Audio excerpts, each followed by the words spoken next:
Hey everybody, and welcome back to the channel for our next installment of the Master Series for Conquests 10 to 12. This time we're going to be talking about Sector 2. So for Sector 2, our normal feats are going to be to win 20 battles without losing a unit, win 14 battles with a full Night Sister team, inflict armor shred 20 times, and gain stealth 60 times.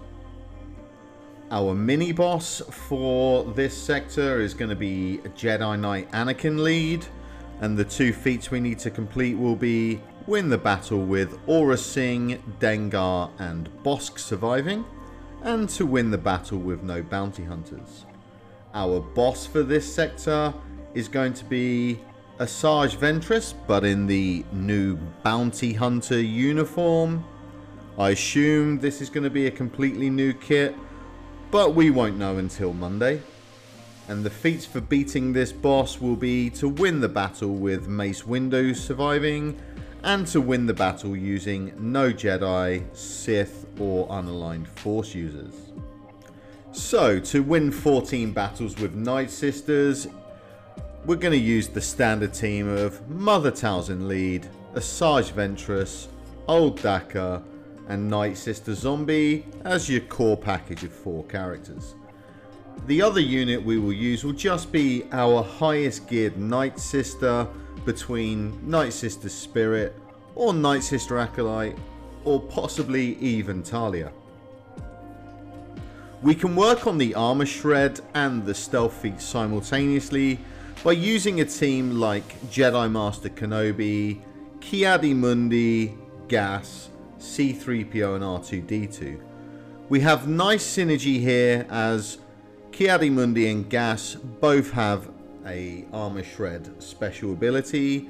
We have Jedi Master Kenobi who can reset R2-D2 so you can stealth more often, or reset Gas and Ki-Adi-Mundi so you can armor shred more often. We have C-3PO here to get those translation stacks primarily on Jedi Master Kenobi, but then onto R2-D2, so every time C-3PO is going to use his basic, he's going to reduce that cooldown on Kenobi. Kenobi can use his first special to call C-3PO to assist, further reducing the cooldowns and allowing him to reset the cooldowns of someone else in the team far more regularly. If you don't have Jedi Master Kenobi, you could look at doing a Jedi Master Luke team here with Gas and try to get the translation stacks onto General Skywalker and R2-D2, or you can look at a Aura Singh lead team for the stealths and combine Fennec in there for the armor shreds. Something like that might work. For the Jedi Knight Anakin mini boss, we're going to have to look at 2 teams. The first we're going to look at is for the win the battle with Aura Singh, Dengar and Bosk surviving.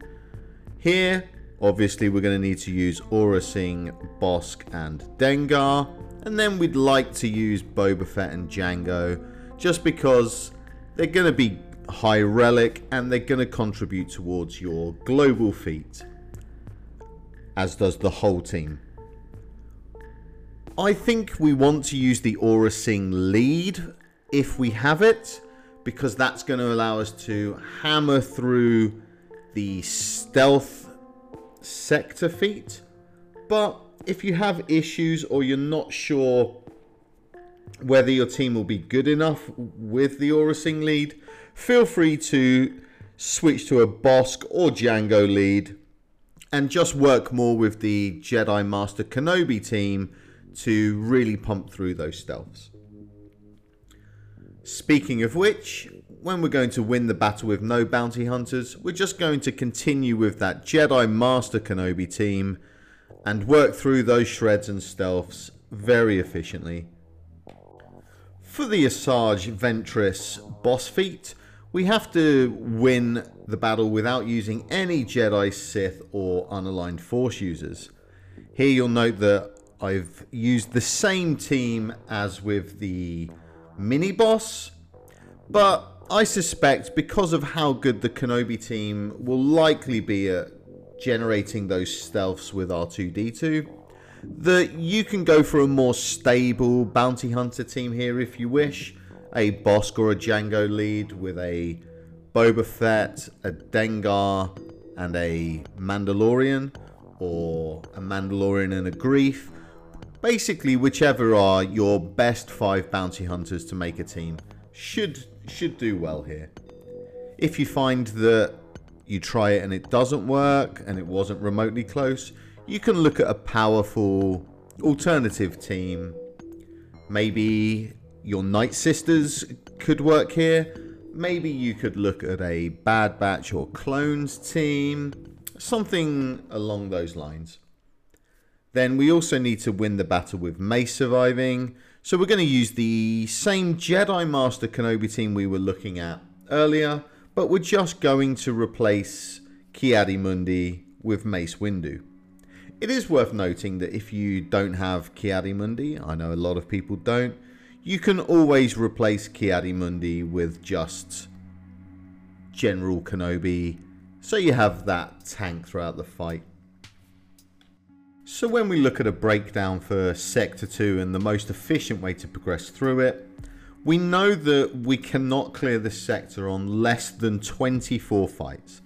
You have 22 nodes, including the mini-boss and boss, and both the mini-boss and boss require you to do 2 fights. So we're going to allocate 14 fights to NIGHTSISTERS, obviously. We're allocating 4 fights to the 4 boss feats, and that gives us about 6 fights using the Jedi Master Kenobi team to iron out the armor shreds and the remainder of the stealth fights. It's worth noting that you may complete both the stealth feats and the armor shred feats before the full 6 fights I've allocated here. If so, it's possible you might want to switch to a team which will be useful for the global feats. So maybe you can do a CLS team dropping one of the tunes for Boba Fett, or you can use some bounty hunters with Fennec. Then you can double dip on the bounty hunter and the Boba plus Fennec global feats. It may not line up that that's how this works for you, depending on how efficiently you're gaining the stealths and the armor shreds, but it is worth considering that you possibly have a little flex and a little wiggle room in this sector to progress towards those global feats. Thanks for tuning in and watching the video. If you enjoyed it, please like, comment and subscribe. Feel free to give any feedback on how I can produce these in a better way or an easier way for you to absorb the content. Feel free to share with your shards and your servers and your guilds. And if you want to join my Discord server, the link will be in the description. Hopefully see you again next time, where we're going to discuss Sector 3.